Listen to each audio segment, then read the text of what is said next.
से अपराधियों की कोई बिरादरी नहीं होती, चोरों की कोई जाति नहीं होती, चाहे वो नेता क्यों नहीं हो।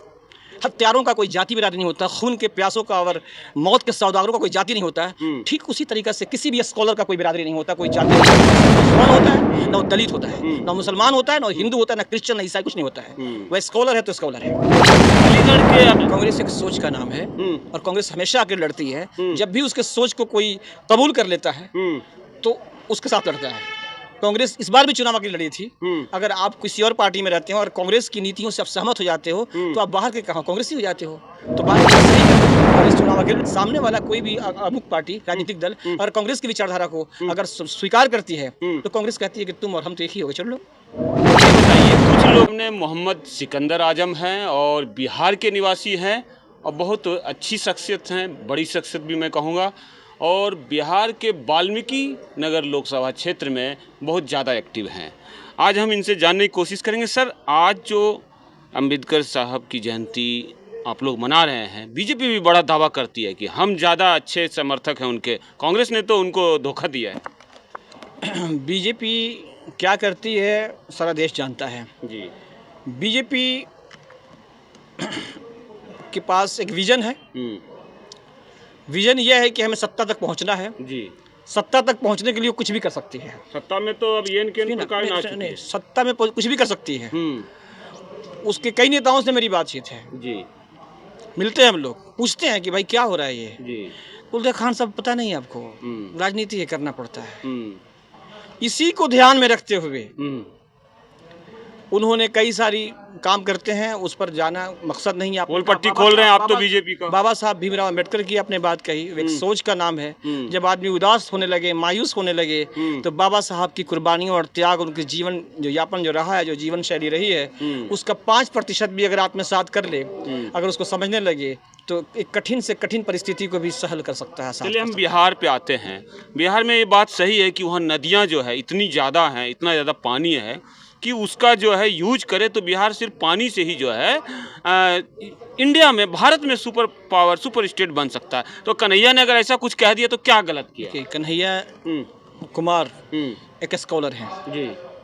कन्हैया कुमार एक बेहतरीन स्कॉलर हैं और कन्हैया कुमार का जो जीवन का वातावरण रहा है स्कॉलर्स के बीच रहा है और बहुत बड़ा विद्वान है वो और बहुत बड़ा फाइटर आदमी है।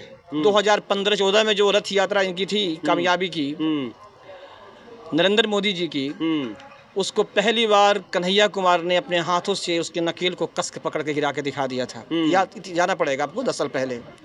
कन्हैया कुमार उसका नाम है। कन्हैया कुमार के नाम से लोग तिलमिला जाते हैं। क्यों? कन्हैया कुमार की डिग्री और माननीय प्रधानमंत्री की डिग्री जब तुलना करेंगे तो 7 साल का बच्चा भी कह देगा कन्हैया कुमार बेटर हैं कि नरेंद्र मोदी बेटर हैं। तो कन्हैया कुमार का नाम आप ले रहे हैं तो मैं चाहूंगा नहीं कि गलती से उसकी तुलना, एजुकेशनल तुलना, कंपेयर नरेंद्र मोदी से नहीं होनी चाहिए। इन लोगों में तिलमिलाहट है। मैं आप पॉलिटिकल लोग नहीं है, आपको टीआरपी चाहिए, आपको व्यूज की बात है। आप लोगों ने वही दिखाना है जो लोग देखना नहीं चाहते हैं। जो दिखना चाहते हैं वो दिखाइए। अभी आपका प्रश्न था कन्हैया कुमार की बात, पानी की बात, मैंने बात बता दिया।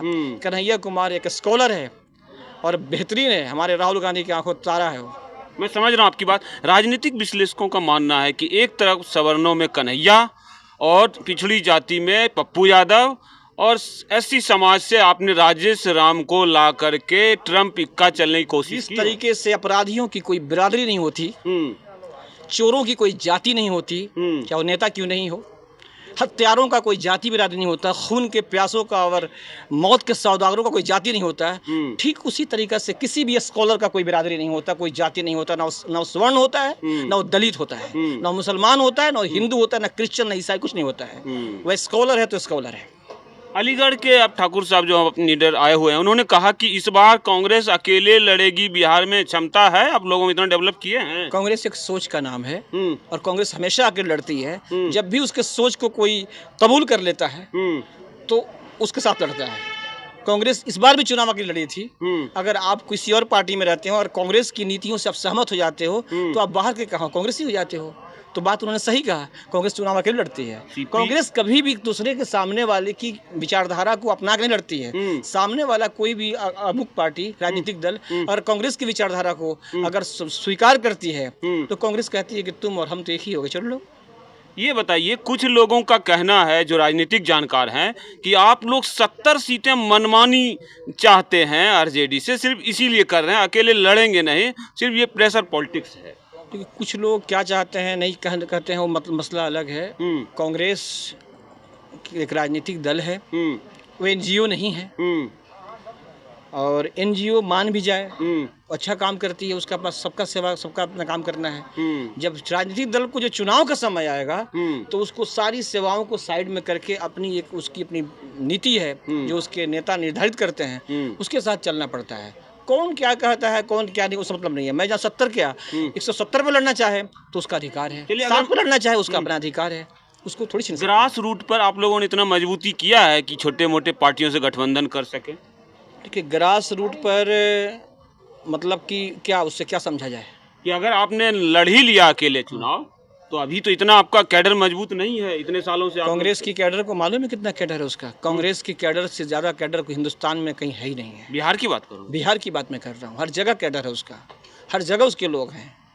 अब जो लोग भी जाटों से जाट को, दलित से ब्राह्मण को, अगड़े से पिछड़ी को, पिछड़ी से अगड़े को, हिंदू से मुसलमान को जोड़ के रखने वाले नीतियां लोग हैं, वो सारे कांग्रेस के। वो तो आप कर रहे हैं, मैं देख रहा हूँ, वही कैडर है कांग्रेस का। पप्पू यादव, राजेश राम और कन्हैया, आपने बहुत तगड़ा सेटिंग किया, ये बात मैं समझ रहा हूँ। लेकिन ये बताइए, जीतने के लिए इक्वेशन भी चाहिए। आप लंबे समय सत्ता से बाहर हैं, 35 बरस हो गए, तो आप कहीं ना कहीं गठबंधन भी तो कर सकते हैं छोटी पार्टियों से, ऐसा है? वो तो गठबंधन में बड़े नेता जानेंगे, उसके बारे में आपके सामने खड़ा होकर के मैं ये संविधान क्लब के सामने आके मैं बहुत बड़ी बात कह के, मतलब कि अपनी वजूद को मैं जानता हूँ। मैं वाल्मीकि नगर लोकसभा का रहने वाला हूँ, मैं कांग्रेस का कार्यकर्ता हूँ। राहुल गांधी की नीतियों को, खड़गे साहब की नीतियों को हमको लेके चलना है, ये मेरा अधिकार है, ये मेरा दायरा है। मैं अपने दायरे से बाहर निकल के आपके सवालों को जवाब देने के लायक उपयुक्त समझता नहीं अपने आप को। पार्टी अगर आपको मौका देगी, चुनाव लड़ेंगे?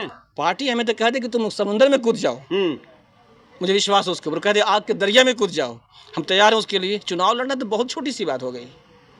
वाल्मीकि नगर के किसी भी वाल्मीकि नगर नहीं, किसी भी लोकसभा से, किसी भी विधानसभा से पार्टी करे, तुम्हें जो कहती है वही करते हैं हम। वो कहे झंडा उठा खड़ा रहना है, वही पार्टी का आदेश है कि अभी आदेश हम लोग के लिए कि नफरत के बाजार में मोहब्बत की दुकान चलानी है। यानी सामने वाला तुम्हें एक थप्पड़ मारे, गाल बढ़ा देनी है, उसको उसके जवाब नहीं, डरना भी नहीं है और उससे पीछे हटना भी नहीं है। क्योंकि आज वो दिग्भ्रमित हो चुका है, भाजपा वालों ने उसको जहर का इंजेक्शन दे दिया है। वो मेरा भाई है, चाहे ओबीसी का हो, चाहे दलित हो, चाहे वो ठाकुर हो, चाहे कोई भी हो। हम जानते हैं कि हमारे अपने लोग हैं। इजराइल के लोगों से मिलकर, मुसाद के लोगों से मिलकर भाजपा ने तालमेल बिठा करके हमारे देश को नफरत के बाजार में खड़ा कर दिया है।